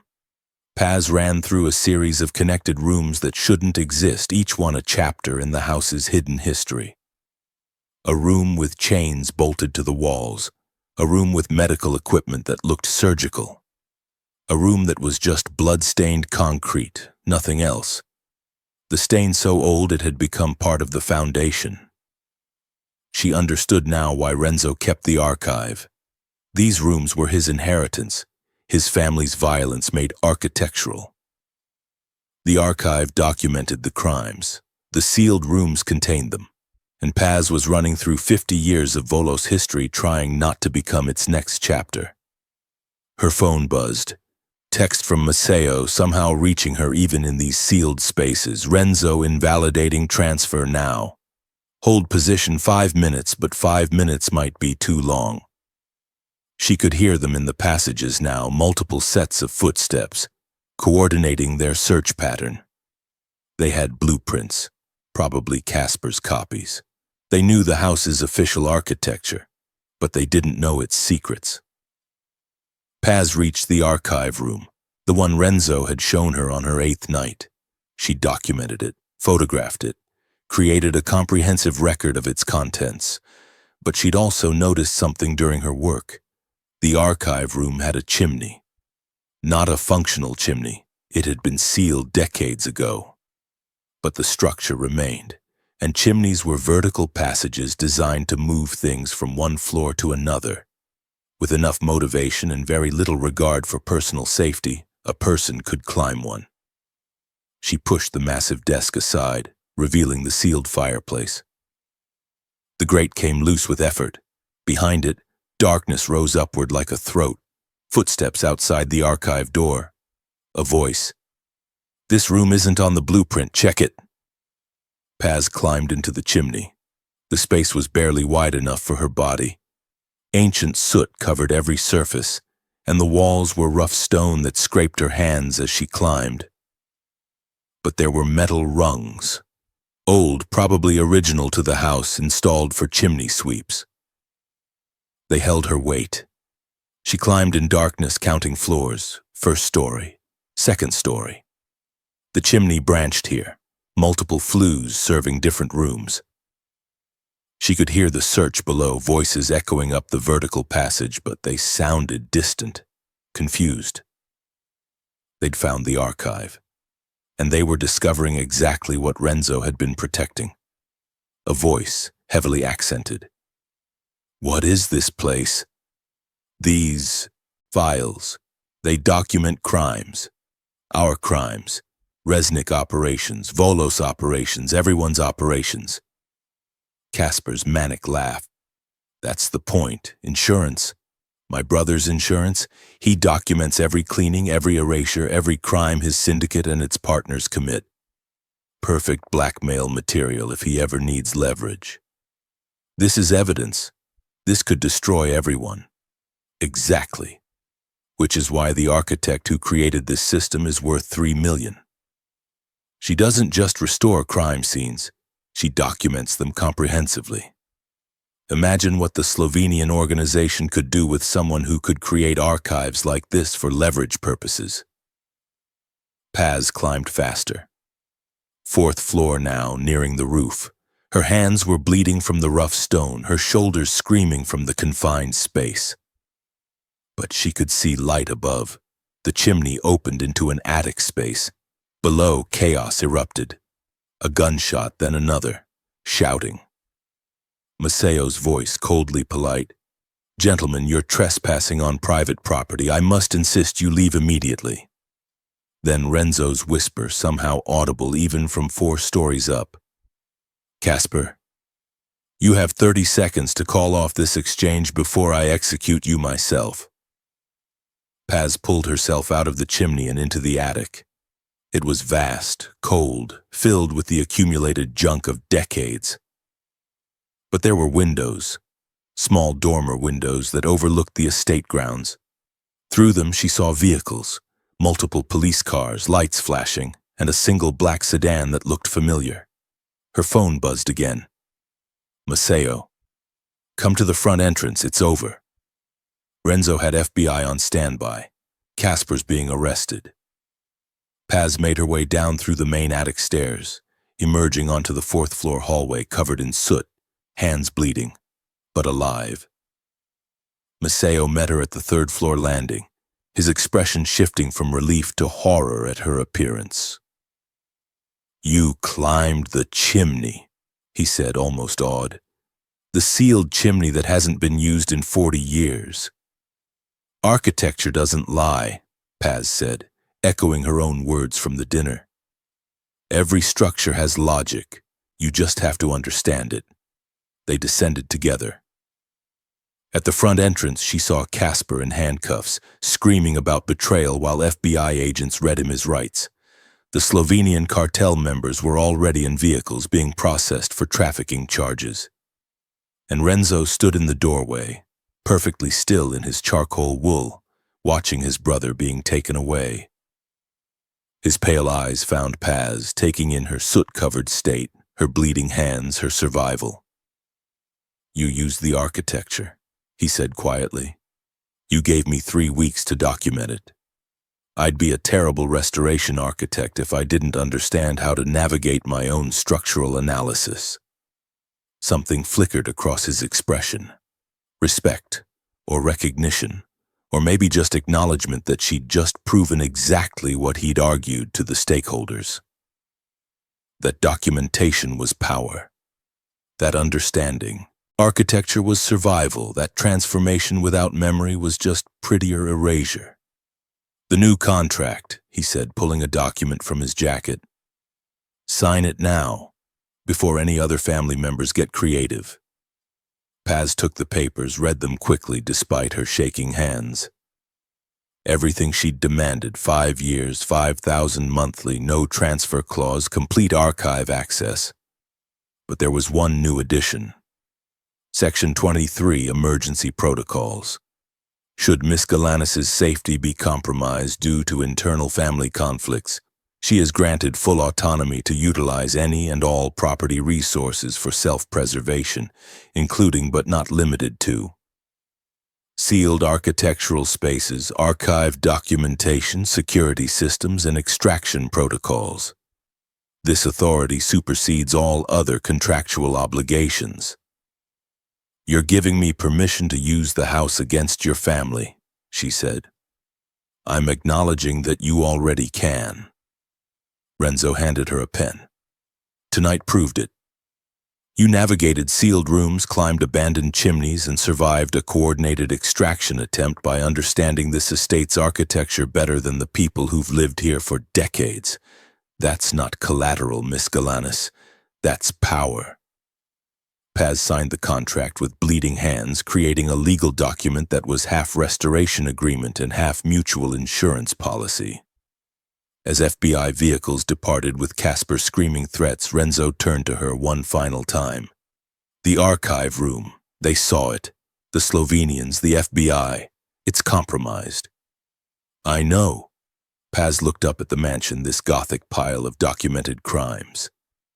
Which means we need to relocate it. Create a new archive, more hidden, more protected, more comprehensive. Where? Paz smiled, exhausted and soot-covered and alive.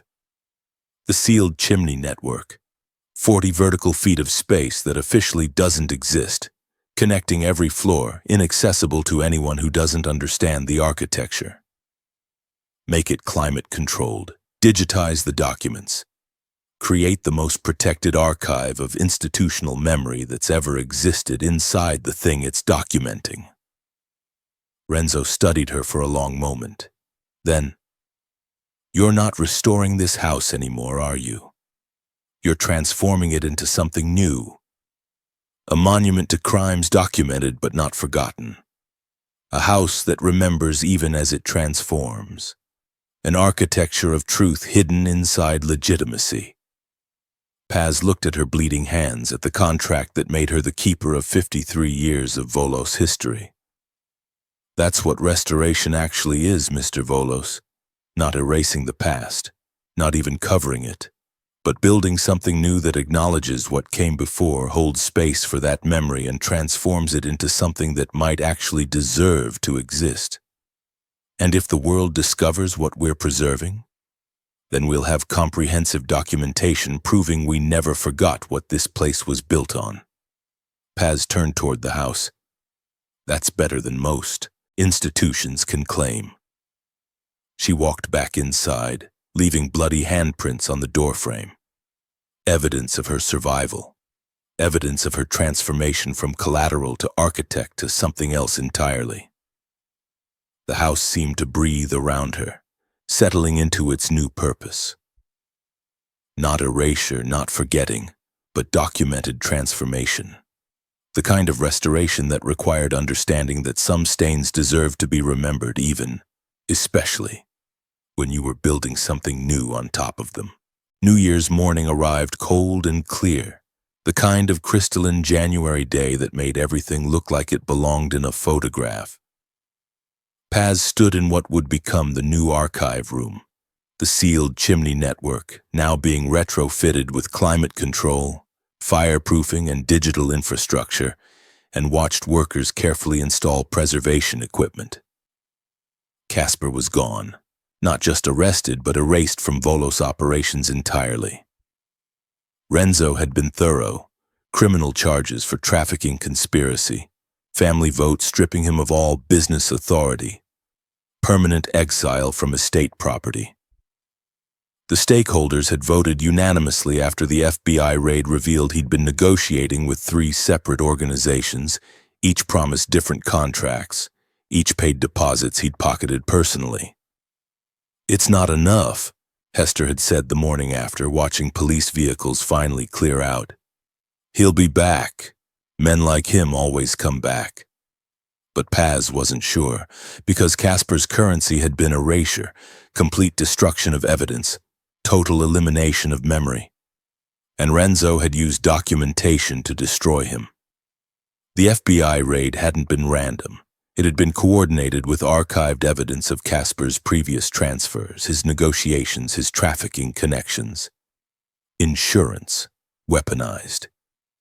Paz had seen the files. Renzo had been building a case against his brother for 5 years, documenting every illegal transfer, every violated contract, every life destroyed by Casper's chaos.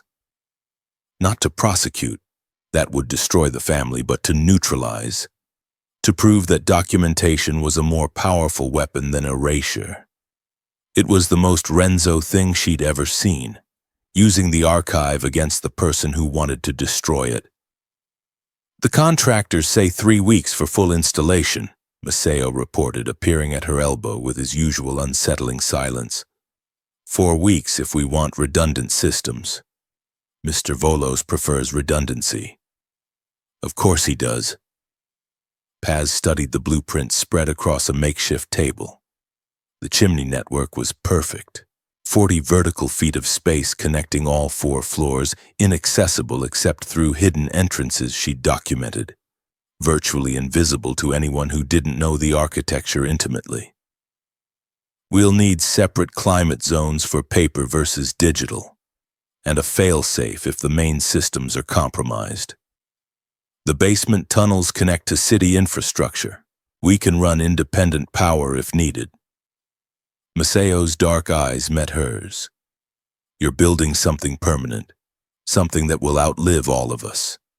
That's what archives are supposed to do. Outlive the people who create them. Preserve memory when living memory fails." "Mr. Volos approves of the design. He's added one specification: biometric access.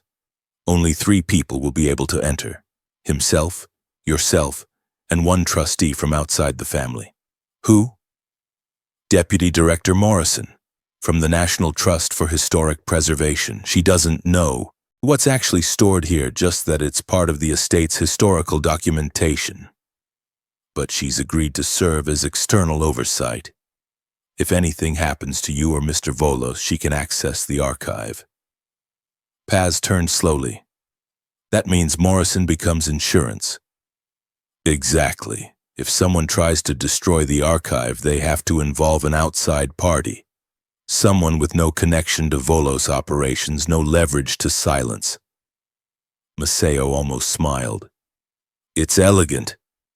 You transform institutional memory into mutual protection. No one can erase what multiple parties must preserve. Renzo's idea? Yours, actually. You suggested it 3 days ago when revising the archive protection protocols. Mr. Volos simply made it legally binding. Paz didn't remember suggesting it, but her work over the past weeks had become a blur of documentation and transformation. She'd stopped thinking like collateral and started thinking like an architect. Not just of buildings, but of systems, of institutional memory, of ways to make truth survive in organizations designed to erase it. She'd become exactly what Renzo had needed. Someone who understood that some stains deserved preservation even as you built something new around them. The historical trust funding arrived, Maceo continued. First installment, $640,000. Mr. Volos has designated it toward archive preservation and your salary increase. The remaining goes toward continued estate restoration. And my father's debt? Paid in full as of January the 2nd. Jovan Galanis no longer has outstanding obligations to Volos operations or associated parties. Maceo paused. He's been located, incidentally, living in Montreal under an assumed name, working as a rare book consultant. Mr. Volos thought you should know. Paz's throat tightened. Her father, alive and working and hiding from his own debts while she'd been traded as collateral. Has he asked about me? Once, through intermediaries. Mr. Volos informed him that you were fulfilling contractual obligations satisfactorily, and that further contact was inadvisable. Maceo's expression softened almost imperceptibly. He also informed your father that attempting to contact you would result in revival of all original debts plus accumulated interest, with penalties. So I'm free of him. You've been free of him since you signed the new contract. The question is whether you're free of this place. It was the most direct thing Maceo had ever said to her. Paz looked around the chimney network, at the workers installing systems that would preserve 53 years of documented crimes, at the blueprints showing how she was transforming a house of erasure into a monument to institutional memory. I don't think I want to be free of it, she said slowly. I think I want to finish what I started, which is building something that acknowledges what it's built on, creating legitimacy that doesn't require amnesia, proving that transformation and documentation aren't opposites. They're partners. She looked at Maceo directly. I spent 6 years restoring blood-stained estates for other people, making crime scenes livable again. But I never got to decide what happened to the documentation. Other people controlled the archives, decided what got remembered, what got forgotten. And here I'm the archivist. I decide what gets preserved, how it gets preserved, who can access it. For the first time, the documentation is mine to protect. Paz smiled, tired but genuine. That's worth more than freedom, Maceo. That's power. Renzo found her that evening in the library, surrounded by historical documents and architectural plans. She was creating the comprehensive narrative that would accompany the historical trust application, the public story of the Volos estate's transformation. You're writing the official history, he said, settling into the chair across from her. Someone has to. Might as well be the person who knows both versions, the public transformation and the private truth. Paz didn't look up from her laptop. I'm calling it architecture of acknowledgement, the restoration and preservation of a complex legacy. Dry enough to be academic, comprehensive enough to be protective. And the archive? Gets mentioned in footnotes as private family documentation preserved for historical research purposes. Anyone who looks closely will know something significant is being kept, but the specifics stay sealed. Until when? Until you're dead and I'm dead and Morrison releases it according to whatever trust protocols we establish. Probably 50 to 75 years. Long enough that everyone involved in the original crimes is gone. Short enough that the truth eventually emerges. Renzo was quiet, his pale eyes reflecting lamplight. You're planning decades ahead. That's what restoration architects do. We think in terms of preservation timelines, degradation rates, how materials survive across generations. Paz finally looked up. I'm treating this estate like any other blood-stained property. Document the crime, transform the space, preserve the truth for future historians who will have the distance to understand it properly. And in the meantime? In the meantime, we create something that actually deserves the word legitimate. A historical trust that preserves architecture and memory. An institution that acknowledges its complex past while building towards something better. She closed her laptop. You hired me to make this house look respectable. I'm giving you something more valuable. A house that actually is respectable because it refuses to forget what it was. That's not what I hired you for. No, you hired me as collateral. You got an archivist instead. Paz stood, moving to the library window. Outside, snow was beginning to fall again. The question is whether you're satisfied with the transformation. Renzo joined her at the window, standing close enough that she could smell winter and wood smoke on his charcoal wool. 6 weeks ago, you were payment for your father's debts. Tonight, you're the keeper of institutional memory for a criminal empire trying to legitimize itself. That's more than transformation, Miss Galanis. That's evolution. Of me or of the house? Both. They stood in silence, watching snow cover the estate's dark gardens. The house breathed around them, settling into its new purpose. Not erasure, not forgetting, but documented transformation.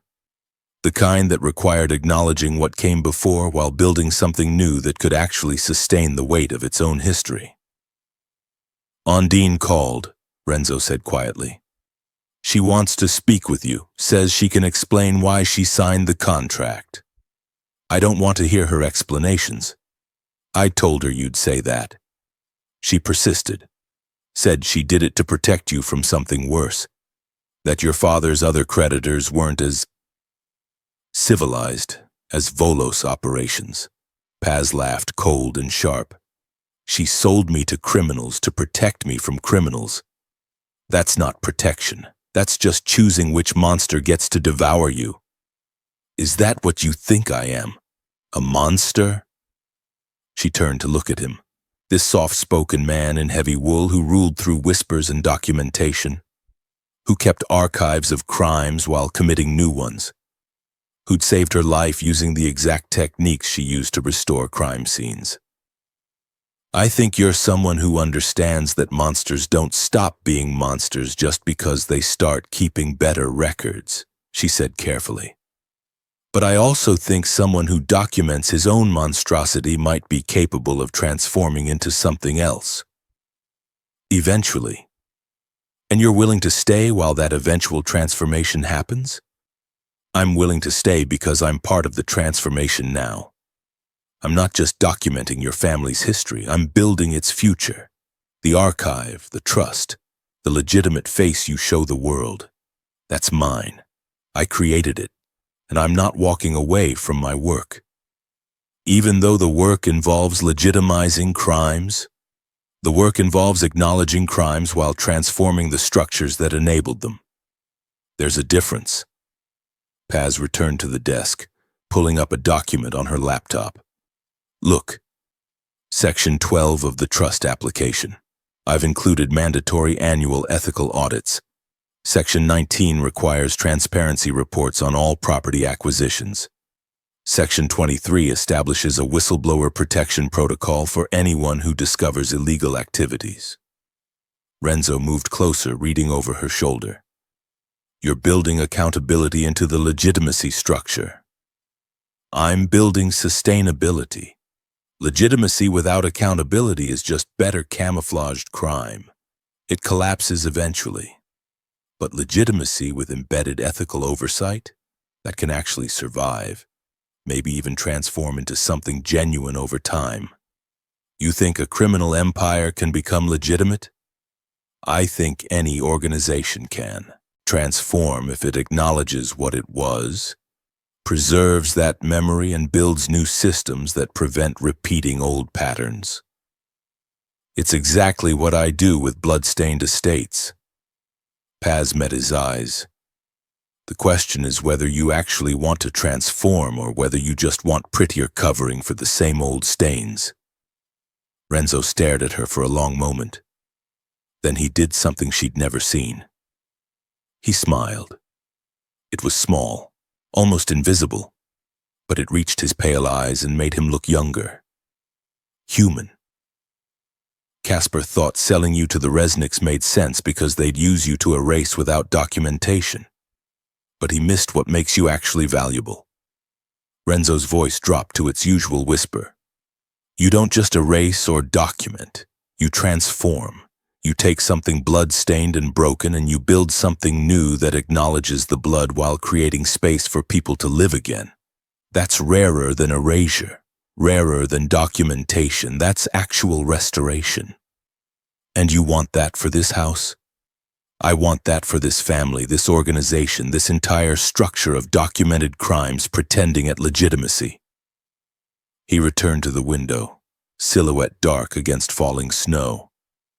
I inherited an erasure machine that kept meticulous records of everything it erased. You're helping me transform it into something that might actually deserve to exist. Even if it takes 50 years, even if neither of us lives to see the final transformation. Paz saved her work, the trust application that would make the Volos estate a protected historical property with embedded accountability measures. Outside, snow continued to fall, covering the grounds in white that would melt and reveal earth beneath. Transformation wasn't permanent, it was cyclical. You built and time eroded and you built again, each layer acknowledging what came before. 5 years, she said finally. That's what the contract says, 5 years to complete the trust transformation, establish the archive, create systems that can sustain themselves without me. And then we renegotiate, again. Because transformation isn't a single contract, Renzo. It's a series of choices made repeatedly, each one building on what came before. She stood, gathering her materials. I'm going to choose to stay tonight, and tomorrow, and the day after. 5 years of daily choices to build something that acknowledges its blood-stained foundation while creating space for people to live without pretending the stains don't exist. And if you change your mind, if you decide the transformation isn't possible, then I'll have 5 years of documentation proving I tried. That's more than most people get. Paz moved toward the door, pausing to look back. The difference between your family and the Resnicks isn't that you're less violent.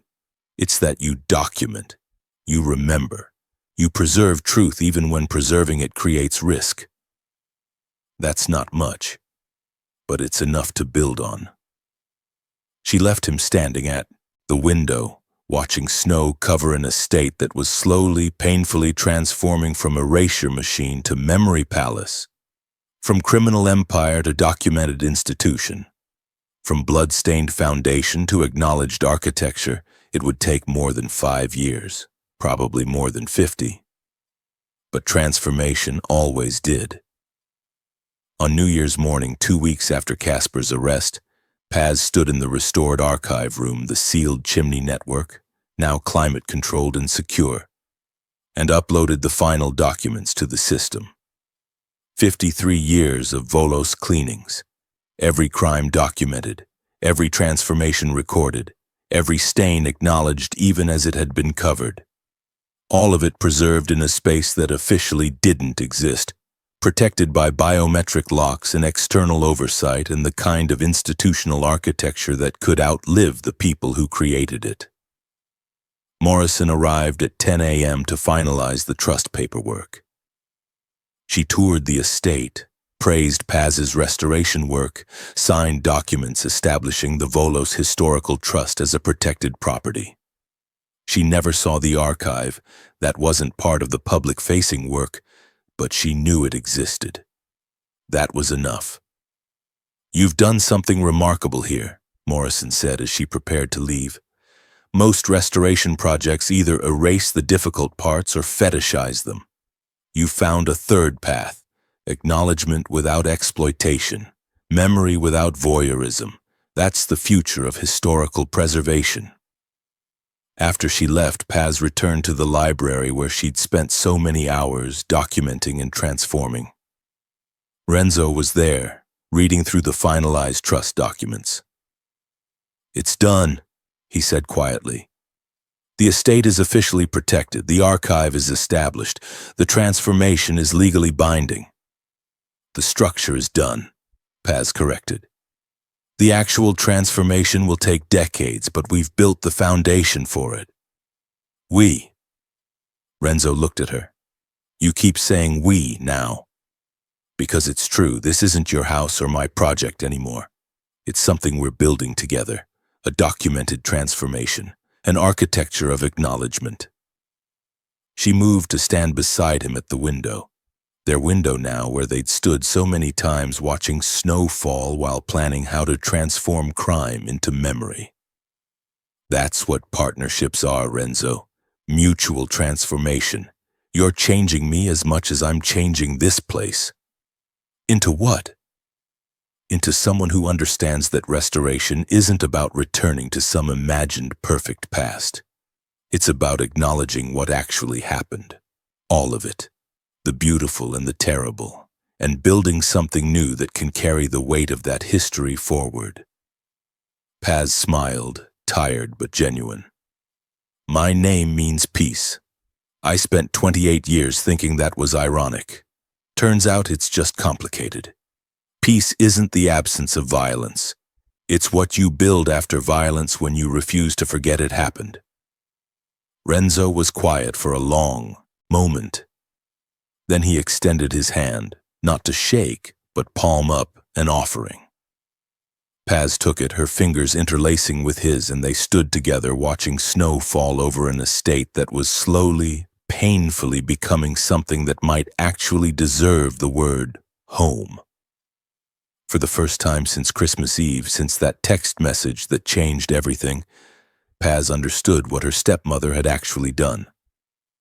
Undine hadn't just sold her to cover debts. She'd placed her with the one criminal organization in the city that kept archives.